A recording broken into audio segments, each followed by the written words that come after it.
Hello everyone, welcome back to the channel. तो बच्चों लोग, आपकी काजल मैम स्वागत करती है आप सभी का आपके अपने इस चैनल के ऊपर। बच्चों, जैसा कि मैंने आपको कल अकाउंटेंसी की क्लास में ऑलरेडी बताया ही था कि अब से आपको रिटायरमेंट की एडजस्टमेंट के लिए डेली क्लासेस मिलेंगी। ये एडजस्टमेंट चाहे रिटायरमेंट में आए चाहे डेथ में आए, करने का तरीका हमारा बिल्कुल सेम है और मोस्ट ऑफ द टाइम्स जो ये क्वेश्चंस पूछे जाते हैं ये रिटायरमेंट वाले चैप्टर से ही पूछे जाते हैं। तो इसलिए हम लोग जो फोकस करने वाले हैं इन एडजस्टमेंट्स के लिए वो रिटायरमेंट वाले चैप्टर पे ही करेंगे। अदरवाइज अगर ये एडजस्टमेंट डेथ में भी आती है तो भी आपको बिल्कुल इसी तरीके से इसको सॉल्व करना है। ठीक है बच्चे, आज मैं आपको कराने वाली हूं adjustment number 1 which is when the new capital of the firm is given। मतलब कि जब आपको क्वेश्चन में रिटायरमेंट के बाद या किसी पार्टनर की डेथ के बाद अगर आपको total capital of the firm already given है तो किस तरीके से कैपिटल्स को एडजस्ट किया जाता है, बेसिकली वो आज हम यहाँ पर सीखने वाले हैं। तो चलिए फटाफट से अपना रजिस्टर, पेन और बुक ले आइए, फिर हम स्टार्ट करते हैं अपनी आज की क्लास। बच्चों, हम लोग कर रहे हैं question number 42 which is on page number 5.80। Question is on 31st March 2024 the balance sheet of A, B and C who were sharing the profit and losses in the proportion to their capitals। अब यहाँ पे आपको ये चीज underline कर देनी चाहिए कि उन्होंने स्टार्टिंग में ही आपको बता दिया कि जितने भी ये पार्टनर्स थे A, B, C, ये अपना प्रॉफिट और लॉस शेयर करते थे कैपिटल रेशो में। बच्चे, कैपिटल रेशो का मतलब है हमारे पास क्वेश्चन में कैपिटल रेशो कैसे कैलकुलेट करेंगे। आपके पास ये कैपिटल्स है, ठीक है, 45,000, 30,000 एंड 15,000। आपको यहीं से रेशो को निकालना होगा। तो अगर आप ये देखें तो 15 इज द कॉमन फैक्टर। तो यहाँ पर आप जब इसको 15,000 से डिवाइड करेंगे तो ये आ जाएगा आपका 3:2:1। तो यहाँ पर आपकी जो ओल्ड रेशो है वो है 3:2:1। ये बात हमको यहाँ पर ध्यान रखनी है। कई बार क्या होता है कि बच्चा फर्स्ट लाइन नहीं पढ़ता, कैपिटल रेशो पे ध्यान नहीं देता, तो वो ये एज्यूम कर लेते हैं कि ओल्ड रेशो इक्वल रही होगी और वहीं पे उनका क्वेश्चन फिर गलत हो जाता है। ठीक है बच्चे, तो स्टार्टिंग लाइंस पे थोड़ा आपको ध्यान देना है कि क्या लिखा हुआ है। ठीक, उसके बाद आपको प्रॉपर एक बैलेंस शीट दे रखी है, बी रिटायर्ड ऑन 1 अप्रैल, ये बात भी हमें गिवन है। उसके बाद आपको कुछ पॉइंट्स दे रखे हैं और बनाना है capital account and the balance sheet. आपको ये दो चीजें प्रिपेयर करनी है क्वेश्चन के अंदर, कैपिटल अकाउंट और बैलेंस शीट। बट पॉइंट्स मुझे यहाँ पे रिवैल्यूएशन के भी दिख रहे हैं, तो दैट मीन्स रिवैल्यूएशन भी हमें कहीं ना कहीं यहाँ बनाना ही होगा। बच्चे, आपके लिए मैंने रिवैल्यूएशन यहाँ पे ऑलरेडी बना दिया है। आप देख सकते हैं कि रिवैल्यूएशन कैसे बनाया गया। मैं आपको सारी एंट्रीज यहाँ पे समझा देती हूँ। First point is out of the amount of insurance premium debited to the profit and loss account 1,000 be carried forward as prepaid insurance। उन्होंने कहा कि आपने जितने का भी इंश्योरेंस प्रीमियम पे किया था और उसे आपने प्रॉफिट एंड लॉस अकाउंट में डेबिट यानी कि एज एन एक्सपेंस लिखा था, उसमें से 1,000 का आपका जो इंश्योरेंस है वो प्रीपेड है, विच मीन्स कि वो नेक्स्ट ईयर के लिए है। तो जब कोई प्रीपेड इंश्योरेंस होता है बच्चे, वो हमारे लिए होता है एक एसेट। तो बेसिकली आप ये मानेंगे कि ये आपका एक अनरिकॉर्डेड एसेट है, तो इसका मतलब आपको हुआ फायदा। और आप फायदे किस साइड रिकॉर्ड करते हैं? Credit side. तो यहां पर आप लिखेंगे by prepaid insurance 1,000 credit side में। Second is freehold premises be appreciated by 10%। आपके फ्री होल्ड प्रेमिसेस जो 50,000 की आपकी बैलेंस शीट में दे रखी है उसकी वैल्यू 10% से इंक्रीज हो गई है। Again there is a gain, तो गेन है आपके पास 50,000 इंटू 10% विच मीन्स 5,000 का, जैसे आप लिखेंगे कहा credit side of the revaluation. Provision for doubtful debts is to brought up to 5% on debtors. आपको प्रोविजन बनाने हैं डेटर्स के 5%। 10,000 की ऑलरेडी डेटर्स हैं, 5% का आपको प्रोविजन बनाना है। बच्चे 10,000 का 5% हुआ 500 रुपए। 200 का प्रोविजन आपकी बैलेंस शीट में ऑलरेडी बना हुआ है, तो और कितने से आपको प्रोविजन बनाना है? 300 रुपए से। तो डेबिट साइड में आप लिखेंगे to provision for doubtful debts 500 minus 200 which is equals to 300। Next, machinery भी रिड्यूस्ड बाय 5%। आपको मशीन को 5% से रिड्यूस करना है। आपके पास मशीन है 24,000 की, आपके एक एसेट की वैल्यू कम हो रही है। अब एसेट की वैल्यू का कम होना क्या है आपके लिए? लॉस। तो उस लॉस को आप रिकॉर्ड करेंगे किस side? Debit side of the revaluation. तो आपने लिखा to machinery account 24,000 into 5% which is equals to 1,200। Next, liability for workman compensation to the extent of 1500 would be created. आपको वर्कमैन कंपेंसेशन के लिए 1500 रुपए की लाइबिलिटी क्रिएट करनी है बच्चे। तो 1500 रुपए की जो ये लाइबिलिटी है, क्या आपके पास इसके लिए कोई बैलेंस शीट में वर्कमैन कंपेंसेशन रिजर्व है? नहीं है। तो ये पूरी की पूरी आपके लिए है अनरिकॉर्डेड लाइबिलिटी, जिसको आप रिकॉर्ड करेंगे debit side of revaluation account, क्योंकि ये आपके लिए एक लॉस को रिप्रेजेंट करता है। उसके बाद गुडविल की बात हो रही है, कैपिटल की बात हो रही है, बी को पैसे देने की बात हो रही है, तो इसका रिवैल्यूएशन से तो कोई लेना देना नहीं है। सो बच्चे, रिवैल्यूएशन अकाउंट हमारा प्रिपेयर हो चुका है। आपके क्रेडिट साइड का टोटल आ रहा है 6000, वहीं पे आपके डेबिट साइड का टोटल है 3000। सो डिफरेंस आया आपका कितना? 3000 रुपीज। अब इस 3000 रुपीज को आपने डिस्ट्रीब्यूट करना है among all the partners in their old ratio. तो यहां पर मैंने आपको ऑलरेडी रेशो निकाल के बता दी है 3:2:1। तो जब आप 3000 को डिस्ट्रीब्यूट करेंगे 3:2:1 में, तो ये आएगा आपका 1500, 1000 और 500। बस आपका रिवैल्यूएशन अकाउंट बन गया।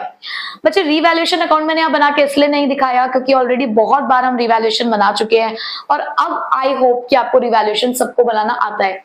मैं जो ये एक्स्ट्रा क्लास दे रही हूँ आपको अकाउंटेंसी की, वो दे रही हूँ इन एडजस्टमेंट की वजह से, जिसका इफेक्ट जाता है सिर्फ पार्टनर्स कैपिटल अकाउंट के ऊपर। तो इसलिए मुझे यहाँ पर आपको वो चीज समझानी है, तो ये मैं आपको बना के समझा देती हूँ। सो बच्चों, अब बनाना है हमें पार्टनर्स कैपिटल अकाउंट। तो पार्टनर्स कैपिटल अकाउंट बनाते टाइम आप सभी को ये बात पता है कि सबसे पहला काम हमारा क्या होता है? सबसे पहले हम लोग ट्रांसफर करते हैं बैलेंस। तो भाई बैलेंस तो हम ट्रांसफर कर ही लेते हैं, बाकी की बातें तो बाद की है।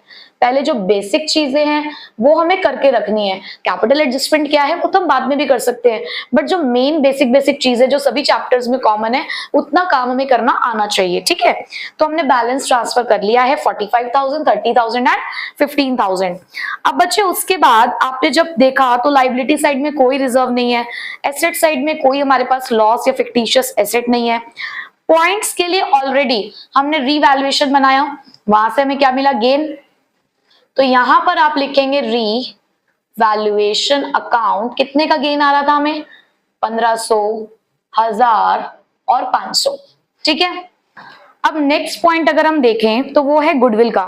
That goodwill of the firm be fixed at 18,000। पूरी फर्म की गुडविल 18,000 है, and be share of the same be adjusted into the capital accounts of A and C, who will share the future profits in the ratio of 3:1।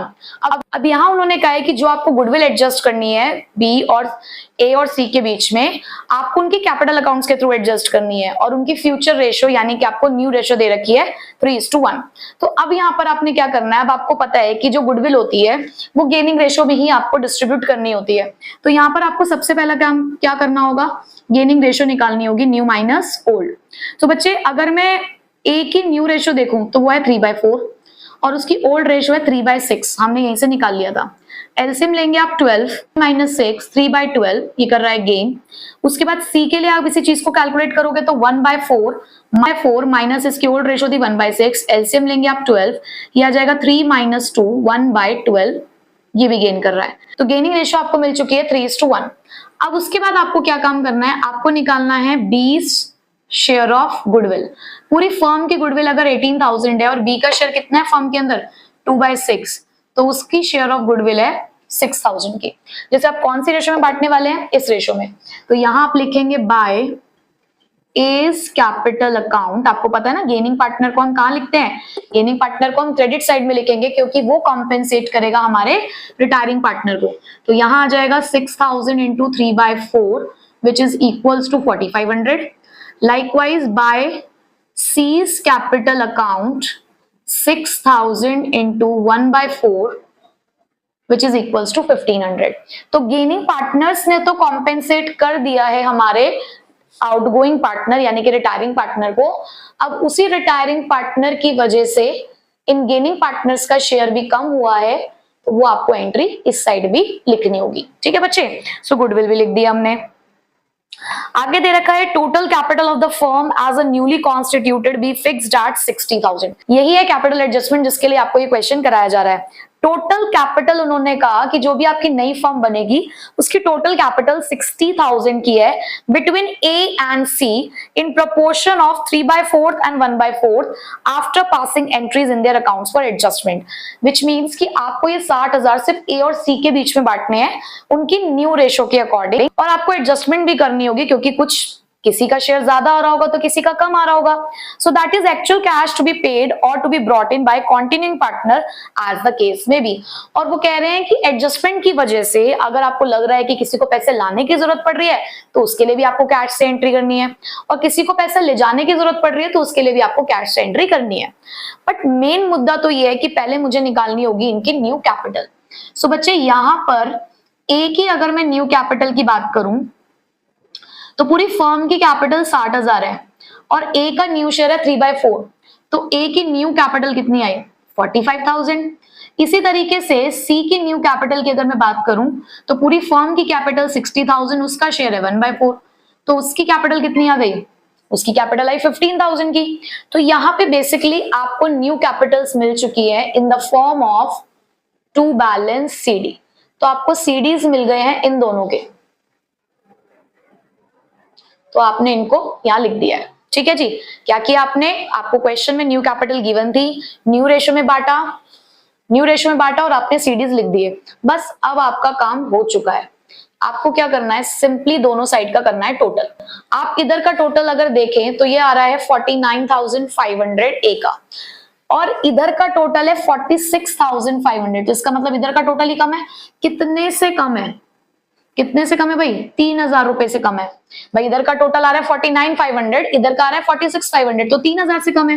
उन्होंने कहा था difference है उसे cash से करना, मैंने यहाँ बैंक लिखा है, क्यों, क्योंकि क्वेश्चन में आपको कैश एट बैंक दे रखा है। ठीक है, अगर आपको कैश दे रखा होता तो आप कैश से भी कर सकते हो। इसी तरीके से अगर आप यहाँ देखो तो इसका इधर का टोटल है 16,500 और इधर का टोटल आपको साफ साफ दिख रहा है 15,500, तो इधर आपको 16,500 ही दिखना पड़ेगा। कितने से डिफरेंस आ रहा है, 1,000 से। देखो कुछ नहीं कर रहे हम, दोनों साइड को बैलेंस कर रहे हैं। आप नॉर्मली सीडी निकालते हो, यहाँ आपको सीडी उन्होंने पहले से ही दे दिया अपने वर्किंग नोट के अंदर, एक एडजस्टमेंट्स के थ्रू आपको यहाँ पे सीडीज ऑलरेडी प्रोवाइडेड हो गए। तो आपने सिर्फ बैलेंस किया, जो बैलेंस आ रहा है आपने उसको कहाँ ट्रांसफर किया, बैंक में। ठीक, और आपको पता है आपने इसी के साथ कैपिटल एडजस्टमेंट कर ली है। अब आती है बारी लास्ट पॉइंट की। उन्होंने कहा B be paid 5,000 in cash and the balance be transfer to his loan account. अब उन्होंने बोला कि बी को तुरंत कैश पे कर दो 5,000 का, तो हम उसे यहाँ पे कैश पे कर देते हैं बैंक अकाउंट 5,000, और बैलेंस के लिए उन्होंने कहा है कि ट्रांसफर कर देना लोन अकाउंट में। तो ये भी आप बैलेंसिंग फिगर से निकाल रहे हो। अब आप देखो बच्चे, इधर का जो टोटल है आपका वो आ रहा है 37,000। ठीक है, तो इधर भी आपको 37,000 लिखना होगा। भाई अभी रिटायर हो चुका है तो इसका तो बैलेंस निकलेगा नहीं, इसको तो हमें पे ऑफ करना है, तो 5,000 तो हमने इसको दे दिए, 37,000 निकले थे, 5,000 हमने दे दिए, तो बचे हुए 32,000 क्या हो गए हैं इसके लोन में ट्रांसफर। बस यही थी कैपिटल एडजस्टमेंट, बहुत सिंपल कैपिटल एडजस्टमेंट थी, कुछ नहीं किया।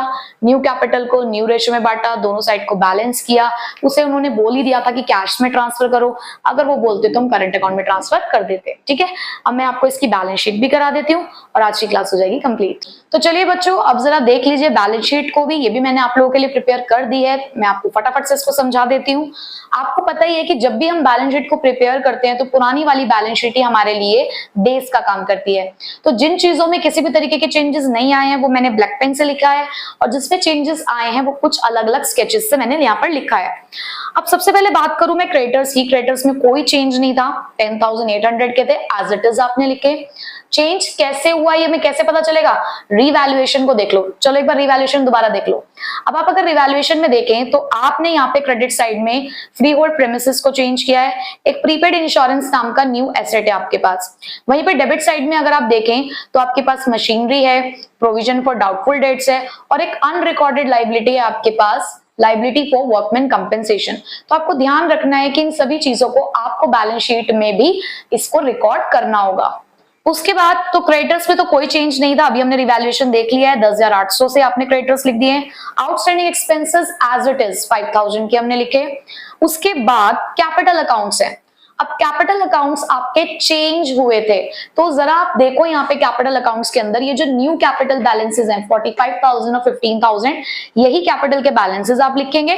प्लस जब आप बैलेंस शीट बनाएं तो इस बात का भी ध्यान रखें कि आपके रिटायरिंग पार्टनर का आपने क्या किया, आपने रिटायरिंग पार्टनर को कुछ पैसा पे किया और कुछ उसके लोन में ट्रांसफर किया, तो जो ये लोन है ये भी आप अपने लायबिलिटी साइड में लिखेंगे। तो देखिए यहाँ पर मैंने कैपिटल अकाउंट्स लिखे हैं 45,000 और 50,000, तो देखो हमारी जो कैपिटल थी न्यू फर्म की वो 60,000 आ गई है, और वहीं पर जो बी का लोन था 32,000 का, वो भी आपने यहाँ पे शो किया। उसके बाद आते हैं एसेट साइड पे। अब एसेट साइड में कैश एट बैंक है, अभी रुकते हैं उसके लिए क्योंकि कैश एट बैंक के लिए बहुत सारी एंट्रीज थी। डेटर्स चेंज हुए थे, प्रोविजन चेंज हुआ था, हमने 300 रुपए का प्रोविजन और बनाया था, तो 10,000 में से अब आपको टोटल माइनस करने हैं 500, तो आपके पास डेटर बचे 9,500 रुपए के। स्टॉक में आपने कोई चेंज नहीं किया था, एज इट इज 9,000। मशीनरी की बात में करूं तो मशीनरी आपकी 24,000 की थी, आपने 1200 से उसको रिड्यूस किया था, तो 1200 माइनस करके आपकी मशीनरी बची 22,800 रुपए की। फ्री होल्ड प्रेमिसेस अगर आप देखो तो आपने उसको 10% से इंक्रीज किया था, तो 50,000 से वो हो गए आपके 55,000 के। अब आपने बैलेंस शीट की सारी चीजों को तो लिख दिया, एक बार रिवैल्यूएशन की तरफ और नजर डालो कि क्या कोई ऐसा एसेट या लायबिलिटी तो नहीं है जो बैलेंस शीट में तो नहीं था बट यहाँ है, दिख गया।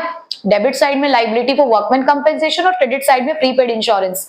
तो लायबिलिटी जो है वर्कमैन कंपेंसेशन की वो आपने लायबिलिटी साइड में लिखा वर्कमैन कंपेंसेशन क्लेम के नाम से 1,500, और प्रीपेड इंश्योरेंस 1,000 रुपए के आपने लिखे अपने एसेट साइड में। ठीक है बच्चे, तो यहां तक का काम तो हमने कर लिया। अब यहाँ पे जो आपको मेन बात और ध्यान रखनी है वो है कैश एट बैंक। आप चाहें तो डायरेक्ट कैलकुलेशन भी कर सकते हैं कि जो हमारे पास पैसा आया वो आप बैंक अकाउंट में प्लस कर दो, जो पैसा गया उसको माइनस कर दो। बट एक प्रेजेंटेशन पॉइंट ऑफ व्यू से बोलूं तो जब इतनी सारी एंट्रीज होती है ना, तो आप अकाउंट बना ले करो, छोटा सा बनता है। तो मैंने आपके लिए कैश एट बैंक अकाउंट भी यहाँ पे बनाया है।